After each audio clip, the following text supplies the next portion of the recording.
जय हिंद प्यारे बच्चों, हम पढ़ रहे हैं भारत में राष्ट्रवाद और इसी राष्ट्रवाद के क्रम में हमने ये जाना कि भारत में जो घटनाएं हुई जिसके अंतर्गत हमने जलियांवाला बाग घटना के बारे में चर्चा की और उसके बाद अब हम पढ़ रहे हैं असहयोग आंदोलन, खिलाफत असहयोग आंदोलन। ये हमने चर्चा की कि जब प्रथम विश्व युद्ध हुआ और उसके बाद तुर्की का विभाजन कर दिया गया और वहाँ मुस्लिम साम्राज्य के सबसे बड़े नेता, उनके आध्यात्मिक नेता खलीफा का पद जो था वो समाप्त कर दिया गया।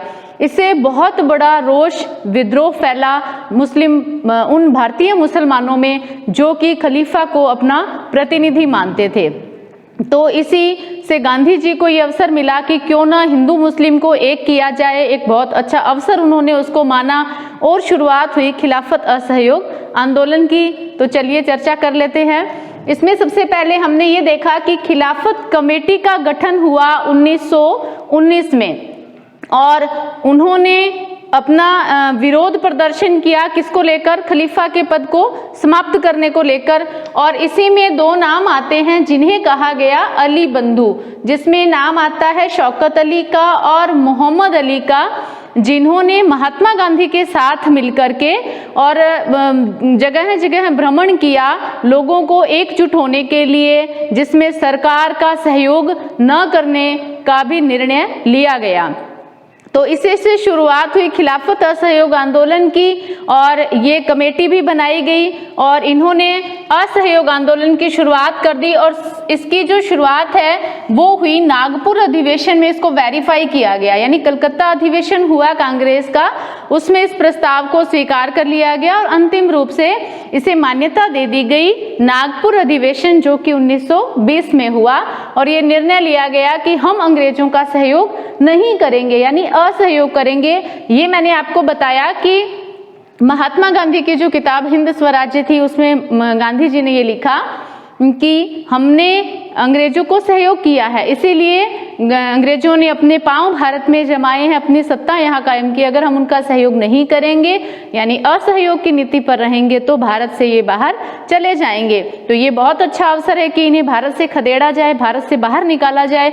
तो इनमें इसके दौरान, असहयोग के दौरान जो है वो कुछ नकारात्मक कार्य भी हुए और सकारात्मक कार्य, यानी उन्होंने एक ऐसी पॉलिसी बनाई, एक ऐसा निर्णय लिया जिसमें हमें सरकार के निर्णयों के विरुद्ध कार्य करना है और अपने देश के अंदर कुछ सृजनात्मक कार्य करना है। नकारात्मक कार्य कौन कौन से थे, जिसमें उन्होंने भारतीयों को ये कहा कि आप क्या करो, जितने भी सरकारी जो उपाधियां हैं वो लौटा दो जो सरकार ने दी है। इसके साथ साथ करों की अदायगी बंद कर दो, जो टैक्स सरकार लेती है उसको बंद कर दो। इसके साथ साथ स्कूल कॉलेज का बहिष्कार इसमें शामिल था। विदेशी वस्त्र की होली जलाना, विदेशी वस्तुओं को नकारना, ये सभी प्रोग्राम जो थे, ये सभी कार्यक्रम इसमें शामिल थे। तो शहरों में ये असर देखने को मिला और शहरों में सरकारी उपाधियां जो मिली हुई थी वो लौटा दी गई। और इसी के दौरान महात्मा गांधी को उपाधि मिली हुई थी प्रथम विश्व युद्ध में केसर ए हिंद की, क्योंकि इन्होंने सहयोग दिया था। ये आपको याद होगा, हमने चर्चा की कि महात्मा गांधी ने प्रथम विश्व युद्ध में अंग्रेजों का सहयोग किया, सेनाओं को भर्ती करने के लिए गांवों का भ्रमण किया, गांव-गांव जाकर के लोगों को प्रोत्साहित किया कि हमें सहयोग करना है। तो इस सहयोग के कारण गांधी जी को केसर ए हिंद की उपाधि दी गई और इस केसर ए हिंद की उपाधि को इस असहयोग आंदोलन के दौरान जो है वो इन्होंने वापस लौटा दिया कि नहीं चाहिए ऐसी उपाधियां, हमें क्या चाहिए, स्वराज्य चाहिए, स्वतंत्रता चाहिए, स्वशासन की प्राप्ति चाहिए। तो इन्होंने अपनी उपाधियां लौटा दी। इसके साथ साथ कई व्यक्ति थे जिन्होंने भी अपनी जो सरकार से उपाधि मिली हुई थी वो इनाम के रूप में वो वापस लौटा दी। इसी के साथ साथ स्टूडेंट्स जो थे, जो ब्रिटिश सरकारी स्कूलों में पढ़ते थे, कॉलेजेस में पढ़ते थे, उन सभी का बहिष्कार कर दिया। बहिष्कार का मतलब उसको छोड़ दिया। और इसके साथ साथ जो वकील थे उन्होंने वकालत करनी बंद कर दी, अदालतों का बहिष्कार कर दिया, जिसमें कि जवाहरलाल नेहरू, सरदार वल्लभ भाई पटेल, इस तरह के जो बड़े वकील थे, दिग्गज वकील थे, इन्होंने वकालत करनी छोड़ दी। और इसी के साथ साथ एक और निर्णय लिया गया कि किसान जो टैक्स देते थे उस टैक्स को देने से सभी किसानों ने मना कर दिया। ये शहरों में असर देखने को मिला। इसके साथ साथ विदेशी वस्तु यानी कि जो भी ब्रिटिश सरकार के वहाँ से जो भी वस्तुएं भारत में आया करती, उन सभी वस्तुओं को उनका बहिष्कार किया गया, उनका उपयोग करने से मनाही कर दी गई और इसी के साथ साथ वस्त्रों की होली जलाई गई।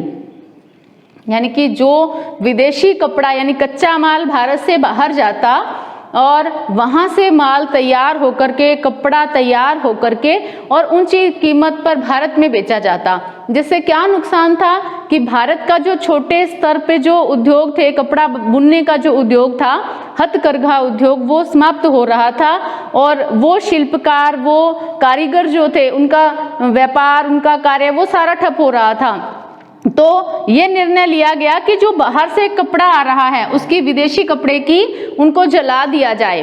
यानी कि अब हम एक चित्र देख रहे हैं, उस चित्र में क्या किया गया है कि एक जुलूस निकाला जा रहा है भारतीयों के द्वारा, जो क्या कर रहे हैं, हथकरघा यानी जो चरखा है उसको ले करके और एक जुलूस निकाल रहे हैं, प्रदर्शन कर रहे हैं। क्योंकि चरखा जो था वो आर्थिक संपन्नता का प्रतीक माना गया, तो इसको लेकर के भी जुलूस निकाले गए, उन कपड़ों की होली जलाई गई। अब उसी के साथ साथ एक और आता है कि जितनी भी सरकारी नौकरियां थी, उन सरकारी नौकरियों से इस्तीफा दे दिया गया, उन नौकरियों को छोड़ देने का आह्वान भी किया गया और लोगों ने अपनी नौकरियां जो थी वो छोड़ दी और सहयोग करना जो बंद कर दिया। अब उसके साथ साथ आता है विधान परिषद में चुनाव का बहिष्कार। चुनाव होते थे और उसमें ये तो आपको पता है, और भारतीयों को भी अपनी पार्टी का वहाँ चुनाव में जाने का, अपनी बात रखने का अधिकार थोड़ा बहुत उनको मिला हुआ था। तो उन्होंने क्या किया कि विधानसभा में चुनाव का बहिष्कार कर दिया कि हम चुनाव ही नहीं लड़ेंगे। लेकिन यहाँ एक नाम आता है मद्रास का, कि मद्रास में कि जो पार्टी थी वो, उन्होंने इसका विरोध करने से इनकार कर दिया। उनका ये मानना था कि हम क्या करेंगे, चुनाव लड़ेंगे और चुनाव लड़ने के बाद हम विधान परिषद में जाकर के वहाँ अपनी मांगों को रखेंगे और वहाँ उन मांगों को मनवाएंगे। तो इस तरह का निर्णय जो है वो लिया गया और बाकी विधान परिषदों में चुनाव का बहिष्कार किया गया। ये थे वो नकारात्मक कार्य जो छोड़ दिए गए, यानी कि सरकार का सहयोग करना बंद कर दिया गया। अब उसके बाद कुछ सकारात्मक कार्य भी हुए, जहां किसी चीज का उत्पादन से संबंधित, सृजन से संबंधित था, जिसमें जो गवर्नमेंट सरकार, ब्रिटिश सरकार ने जो स्कूल कॉलेज खोले उनका बहिष्कार किया, उनको छोड़ दिया गया और उसके स्थान पर राष्ट्रीय स्कूल और कॉलेजों की स्थापना की गई। और इसी के साथ साथ हिंदू मुस्लिम एकता पर गांधी जी ने बल दिया, क्योंकि एक बहुत अच्छा अवसर उन्होंने माना कि जो ब्रिटिश सरकार ने फूट डालो राज करो की नीति पर जो चल रहे थे, उसे दूर करने के लिए उन्होंने खिलाफत आंदोलन का सहारा लेकर हिंदू और मुसलमानों को एक करने का जो कार्य है वो किया। तो उन्होंने हिंदू मुस्लिम एकता पर बल दिया। इसी के साथ साथ हमने चर्चा की कि विदेशी कपड़े को जलाया गया और देशी कपड़ा यानी हथकरघा जो उद्योग था उसको भी बढ़ावा दिया गया। और सबसे मुख्य बात गांधी जी की एक ही थी, अहिंसा। यानी वो हिंसा के प्रबल विरोधी थे, वो नहीं चाहते थे कि मारकाट हो, हिंसा हो, लड़ाई हो। वो चाहते थे कि आंदोलन हो लेकिन बिल्कुल शांत रह करके। तो अहिंसा पर उन्होंने बल दिया। तो ये सकारात्मक और नकारात्मक कार्य जो थे वो देखने को मिले असहयोग आंदोलन के दौरान। अब हम बात करते हैं कि अलग अलग विचारधाराएं, अलग अलग मान्यताएं थी असहयोग आंदोलन को लेकर के। यानी कोई चाहता था कि असहयोग का मतलब ये है, एक बागान के जो लोग थे वो उनका अलग था, किसानों का अलग मानना था, असहयोग आंदोलन को लेकर उनकी विचारधाराएं अलग थी, जमींदारों का अलग था। यानी कि अलग अलग लोगों का इस असहयोग आंदोलन को लेकर अलग अलग मत थे, अलग अलग विचारधाराएं थी। तो अब हम इस पर चर्चा कर लेते हैं। आइए आप इसका स्क्रीनशॉट लीजिए तब तक। असहयोग आंदोलन के दौरान जो शहरों में असर देखने को मिला, वही गांव में, आदिवासी क्षेत्र में, बागानों के मजदूरों में, सब जगह अलग अलग असर देखने को मिला। ये जो है अलग अलग लोगों की अलग अलग विचारधाराएं थी, इसको लेकर के अलग अलग मायने थे। तो यहाँ हम चर्चा कर लेते हैं। सबसे पहले ग्रामीण क्षेत्रों में क्या था, जिसमें हम अवध की बात करें, अवध में एक नाम आता है बाबा रामचंद्र का, यानी कि अवध क्षेत्र में, अवध कहाँ, उत्तर प्रदेश का एक क्षेत्र जहाँ पर तालुकेदार थे, मजदूर जो जमींदार थे वो भूमि के स्वामी थे। किसानों को वो अधिकार नहीं था कि वो अपनी मनमर्जी से खेती कर सके, वो अपनी मनमर्जी से उस जमीन का पट्टा प्राप्त कर सके, इस तरह का अधिकार नहीं था। जमींदार जब चाहता उस किसान से भूमि का पट्टा छीनकर किसी और व्यक्ति को दे देता, क्योंकि जो उन्हें टैक्स ज़्यादा देता वो उनका एक बड़ा लालच था। इस बार एक व्यक्ति को दिया गया, अगली बार दूसरे व्यक्ति ने अगर ज़्यादा टैक्स दिया, पट्टा उठाकर उसको दे दिया, तो किसान की दशा जो थी वो बहुत दयनीय थी। और इसी को लेकर एक नाम बाबा रामचंद्र का आता है, जो एक गिरमिटिया मजदूर थे। गिरमिटिया कौन थे कि जो फिजी, गुयाना इन क्षेत्रों में मजदूरी करने के लिए ये कंपनी या ब्रिटिश सरकार उनको ले जाया करती थी, उसी गिरमिटिया मजदूरों में एक थे ये। और इनसे बेगार ली जाती थी। बेगार का मतलब इनसे इतनी मेहनत करवाई जाती, काम करवाया जाता, लेकिन फ्री में, उन्हें किसी तरह का पारिश्रमिक नहीं दिया जाता, मेहनताना नहीं दिया जाता था। तो इसी का एक हिस्सा थे बाबा रामचंद्र, और इन्होंने अवध में किसानों को एकत्र किया। इसके विरोध में, जमींदारों के विरोध में, तालुकेदारों के विरोध में 1920 में, और उन्होंने बनाई अवध किसान सभा। किसानों को इकट्ठा किया और इन्होंने इकट्ठा करने के बाद जमींदारों के खिलाफ और तालुकेदारों के खिलाफ आंदोलन शुरू किया। और इसी के साथ साथ इनके जो सामाजिक कार्य थे, जैसे नाई का काम, धोबी का काम जो लोग करते थे, उनको भी इकट्ठा किया और ये उनको भी मना किया कि आप इन लोगों का काम नहीं करेंगे। तो नाई धोबी आंदोलन जो है वो भी यहाँ शुरू हुआ। अब यहाँ भ्रमण किया जवाहरलाल नेहरू ने, और वे इस किसान सभा से, अवध किसान सभा से जुड़े, और सब जगह इस अवध किसान सभा की संस्थाएं बनी, इसका प्रचार हुआ और किसानों ने विरोध किया। अब किसान जो है उन्होंने क्या किया, विरोध के रूप में इन जमींदारों के घर जाकर के इनकी दुकानों को लूटना शुरू किया, उनके घरों को लूटना शुरू किया। तो इस तरह इनका विरोध और प्रदर्शन देखने को मिला, और बाद में ये अपने आंदोलन को जोड़ने लगे असहयोग आंदोलन से। तो इसी के साथ अवध का आंदोलन हुआ, और इसमें अगला नाम आता है बारदोली सत्याग्रह। बारदोली सत्याग्रह, बारदोली गुजरात में एक क्षेत्र था, और यहाँ पर 1928 के दौरान एक नाम आता है सरदार वल्लभ भाई पटेल का। यहाँ पर भी किसानों को लगान न देने के लिए इन्होंने आंदोलन किया, क्योंकि सबसे बड़ी समस्या यही थी, किसानों से बहुत भारी टैक्स लिया जाता, चाहे उसकी खेती उसके खेत में हो रही है या नहीं, अकाल पड़ गया या जो भी स्थिति रही हो, लेकिन फिर भी उन्हें टैक्स देना पड़ता था। अगर टैक्स नहीं देते तो उन पर अत्याचार किया जाता था, उन्हें मारा पीटा जाता था। तो इसी को लेकर के इसके विरोध में बारदोली में सत्याग्रह की शुरुआत की 1928 में वल्लभ भाई पटेल ने, और इन्होंने लगान अदायगी न करने के को लेकर के आंदोलन की शुरुआत की, किसानों को इकट्ठा किया, और इसी की सफलता के कारण बारदोली की महिलाओं ने और महात्मा गांधी ने इन्हें सरदार की उपाधि दी। अपने यही हम पढ़ते हैं, सरदार वल्लभ भाई पटेल, तो सरदार की उपाधि इसी सत्याग्रह के दौरान उन्हें वहां की महिलाओं द्वारा दी गई थी। अब इसी क्रम में कि असहयोग आंदोलन में अगला जो गांव या आदिवासी क्षेत्र था, वहां पर इसके क्या मायने थे, इसकी क्या विचारधाराएं थी, जिसमें एक विद्रोह का नाम आता है रंपा विद्रोह।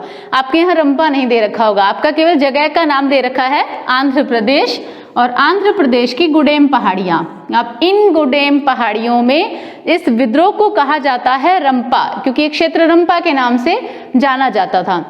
तो यहाँ पर क्या था, वन कानून बनाया गया, यानी कि ये आदिवासी क्षेत्र था, और आदिवासी अपना जनजीवन कैसे चलाते थे, वनों में जाकर के वहाँ से फल फूल बीनना और वहाँ से लकड़ियाँ बीनना, उससे उनका दैनिक जीवन चलता था। और इसके साथ साथ उन लकड़ियों के बेच करके वो थोड़ा बहुत अपना पूंजी जो है वो इकट्ठी करते, यानी कि वो उनका दैनिक काम था, उनके रोजमर्रा का काम था। अब जंगलों में जाने पर उन पर प्रतिबंध लगा दिया गया, पाबंदी लगा दी गई कि कोई भी व्यक्ति जंगल में बिना परमिशन के लकड़ी नहीं काटेगा, फल नहीं वहां से तोड़ेगा। तो इस तरह का प्रतिबंध लगा दिया गया, तो इन लोगों का जीना दुश्वार हो गया।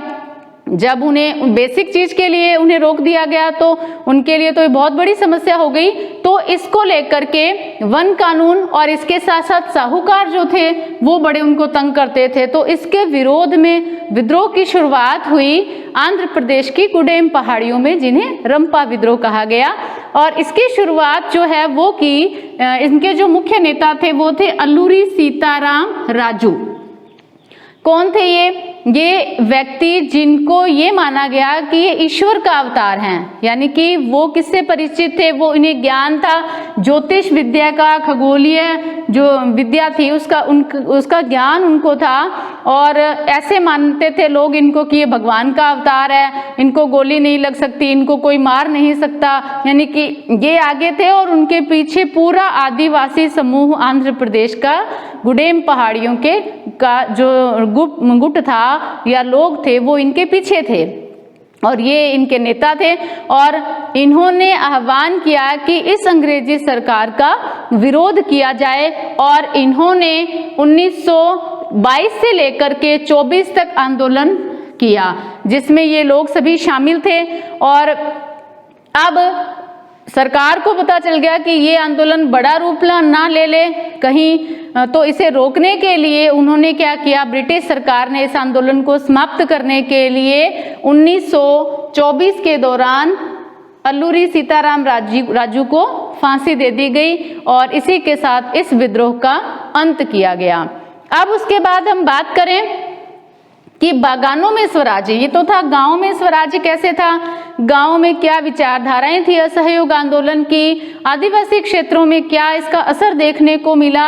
और इसके बाद बात आती है कि बागानों में क्या असर देखने को मिला इसका असहयोग आंदोलन का, कि बागानों में 1859 के दौरान इनलैंड इमिग्रेशन एक्ट पास हुआ, यानी एक ऐसा कानून बना दिया गया जिसमें आसाम के जो बागानों में मजदूर काम करते थे, क्योंकि मजदूरी करने के लिए लोग बाहर जाते थे बागानों में काम करने के लिए, तो जो लोग जाते तो इस एक्ट के तहत, इस कानून के तहत कोई भी व्यक्ति अपनी मर्जी से बाग से बाहर नहीं जा सकता था जब तक कि वो परमिशन ना मिले। एक फिक्स टाइम होता था कि आपको इस समय बाहर जाना है, वो भी आप लिखित में सूचना देंगे, परमिशन लेंगे, तब आपको इस बाग से बाहर जाने दिया जाएगा।